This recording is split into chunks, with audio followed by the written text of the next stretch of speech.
They went to a place called Gethsemane. And Jesus said to his disciples, "Sit here while I pray."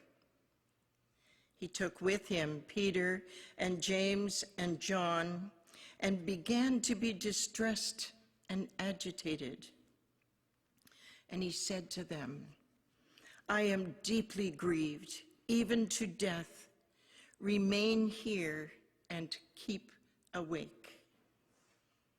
And going a little farther, he threw himself on the ground and he prayed that if it were possible, the hour might pass from him.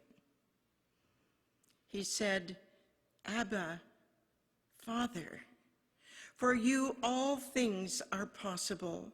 Remove this cup from me. Yet not what I want, but what you want." He came and he found them sleeping, and he said to Peter, "Simon, are you asleep? Could you not keep awake 1 hour?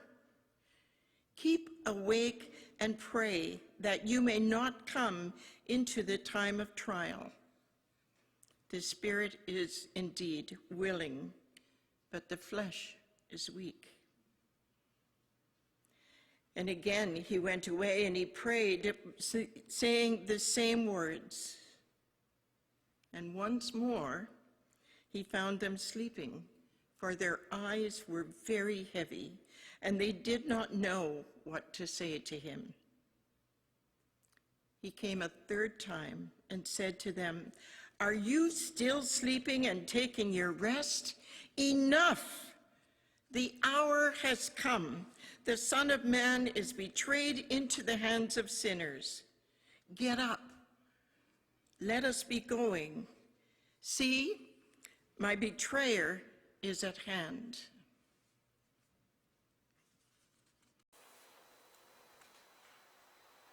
Immediately, while he was still speaking, Judas, one of the 12, arrived, and with him there was a crowd with swords and clubs, and chief priests, the scribes, and the elders.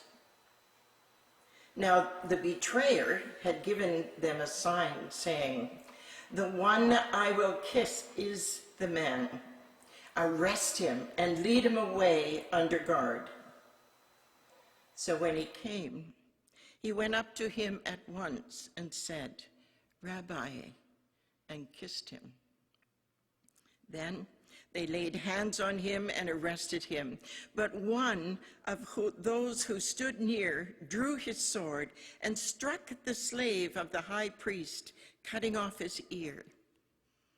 Then Jesus said to them, "Have you come out with swords and clubs to arrest me as though I were a bandit? Day after day I was with you in the temple teaching, and you did not arrest me. But let the scriptures be fulfilled." All of them deserted him and fled.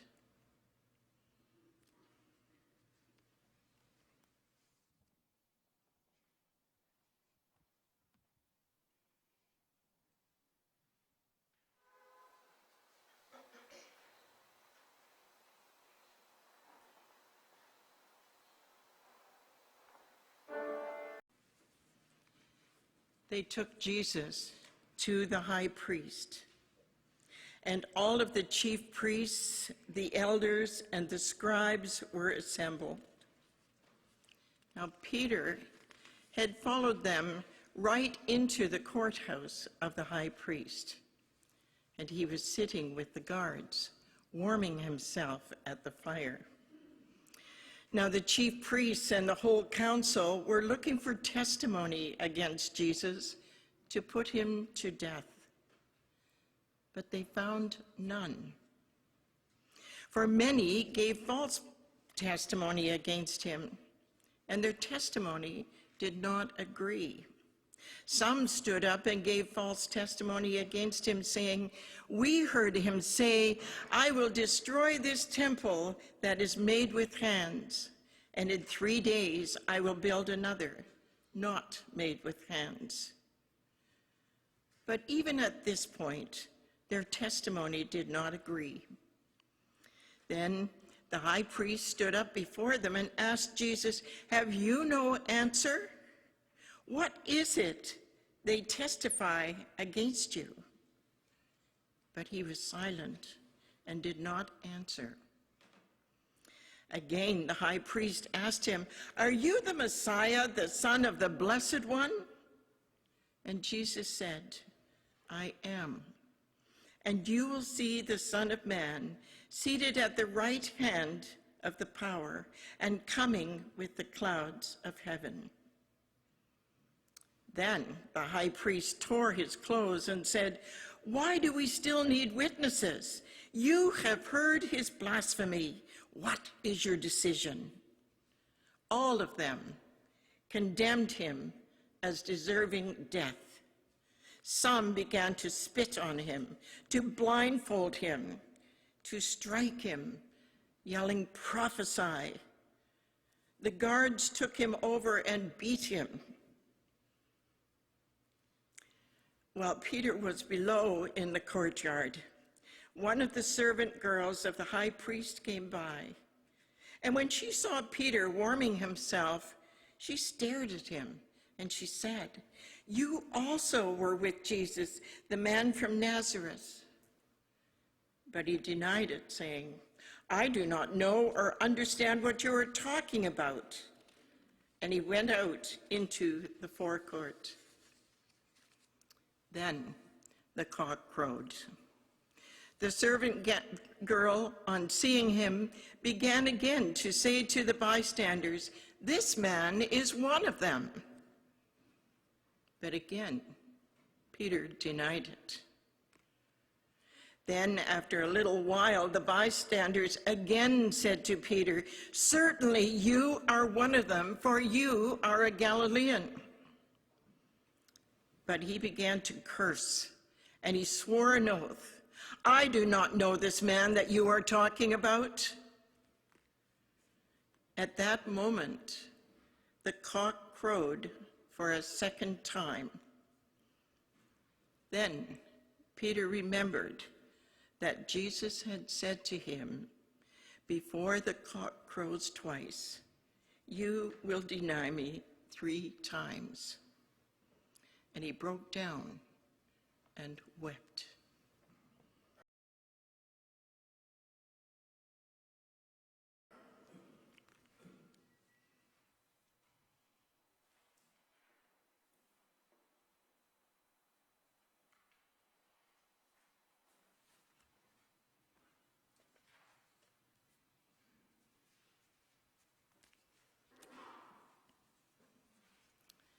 As soon as it was morning, the chief priests had a consultation with the elders, the scribes, and the whole council.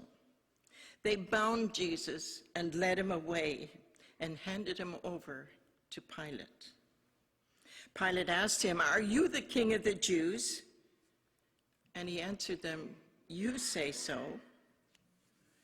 Then the chief priests accused him of many things. Pilate asked him again, "Have you no answer? See how many charges they bring against you?" But Jesus made no further reply. So Pilate was amazed. Now, at the festival, he used to release a prisoner for them, anyone for whom they asked. Now, a man named Barabbas was in prison with the rebels.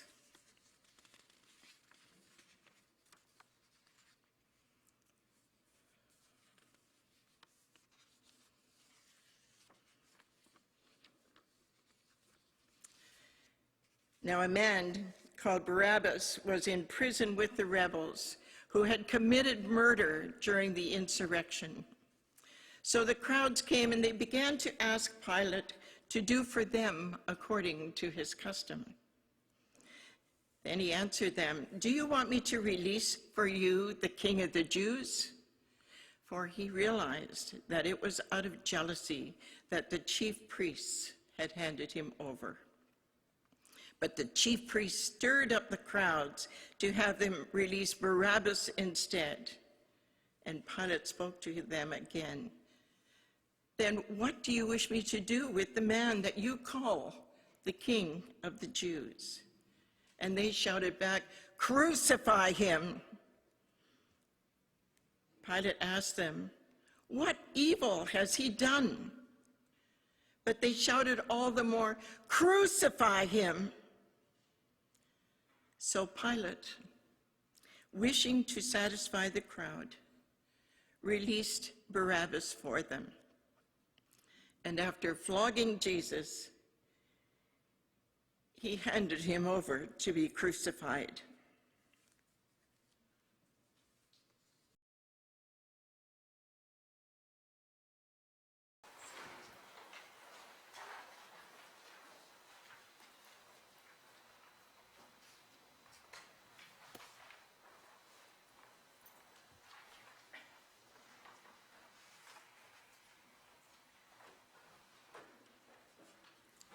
Then the soldiers of the governor took Jesus into the governor's headquarters, and they gathered the whole consort around him. They stripped him, and they put a scarlet robe on him, and after twisting some thorns into a crown, they put it on his head. They put a reed in his right hand, and they knelt before him and mocked him, saying, "Hail, King of the Jews." They spat on him, and they took the reed and they struck him on the head. After mocking him, they stripped him of the robe and put his own clothes on him. Then they led him away to crucify him. As they went out, they came upon a man from Cyrene named Simon. They compelled this man to carry his cross. And when they came to the place called Golgotha, which means place of the skull, they offered him wine to drink mixed with gall. But when he tasted it, he would not drink it. And when they had crucified him, they divided his clothes among them by casting lots. Then they sat down there, and they kept watch over him. Over his head, they put a charge against him, which read, "This is Jesus, the King of the Jews." Then 2 bandits were crucified with him, one on his right and one on his left. And those who passed by derided him, shaking their heads and saying, "You who would destroy the temple and build it in 3 days, save yourself. If you are the Son of God, come down from the cross." In the same way, the chief priests also, along with the scribes and the elders, were mocking him, saying, "He saved others, he cannot save himself. He is the King of Israel. Let him come down off the cross now, and then we will believe. He trusts in God. Let God deliver him now, if he wants to, for he said, 'I am God's son.'" The bandits who were crucified with him also taunted him in the same way. From noon on, darkness came over the whole land until 3 in the afternoon.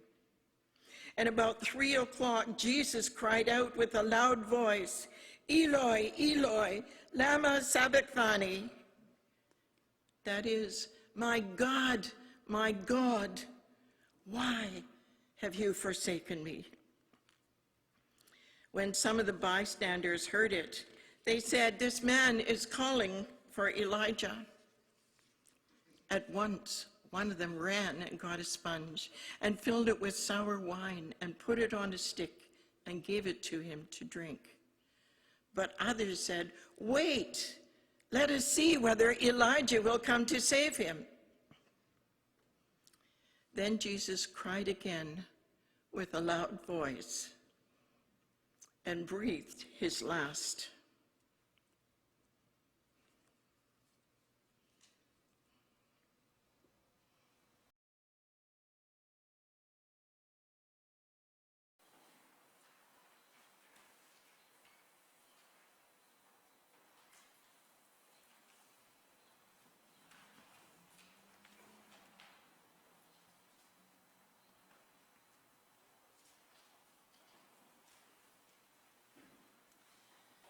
When it was noon, darkness came over the whole land until 3 in the afternoon.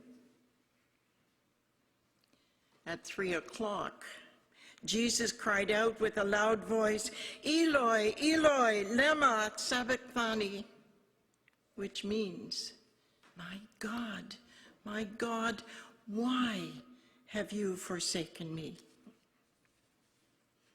When some of the bystanders heard it, they said, "Listen, he is calling for Elijah." And someone ran and filled a sponge with sour wine, put it on a stick, and gave it to him to drink, saying, "Wait, let's see whether Elijah will come and take him down." Then Jesus cried with a loud voice and breathed his last. And the curtain in the temple was torn in two from top to bottom. Now when the centurion who stood facing him saw that in this way he breathed his last, he said, "Truly, this man is God's Son." There were also women looking on from a distance. Among them were Mary Magdalene and Mary, the mother of James the Younger and of Joseph and of Salome. They used to follow him and provided for him when he was in Galilee. And there were many other women who had come up with him to Jerusalem.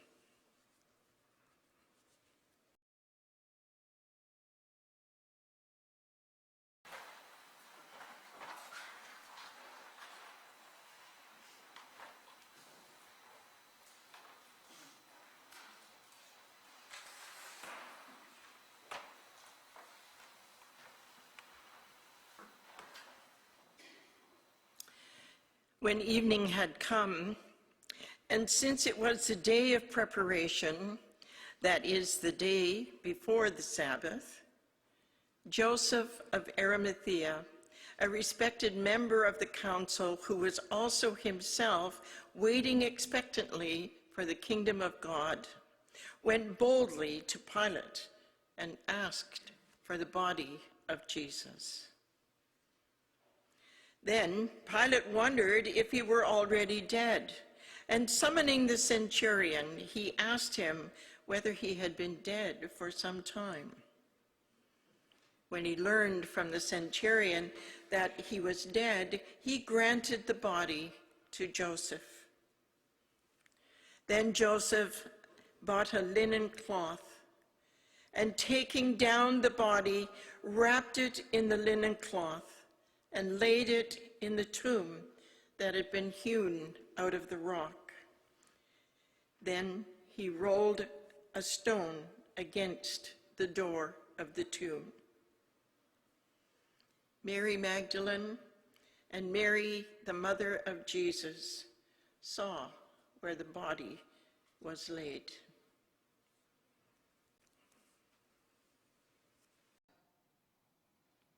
Pour yourself out to stare into the gnawing emptiness of the tomb, to peel away any layer of security, to walk on fire and stand in the rain. It's talking about the bad dreams after you've had them. It's courageous and vulnerable, painful and necessary. To ask why is to declare that God is God. To ask why is to say, "Be my God," even when, especially when, the world falls apart.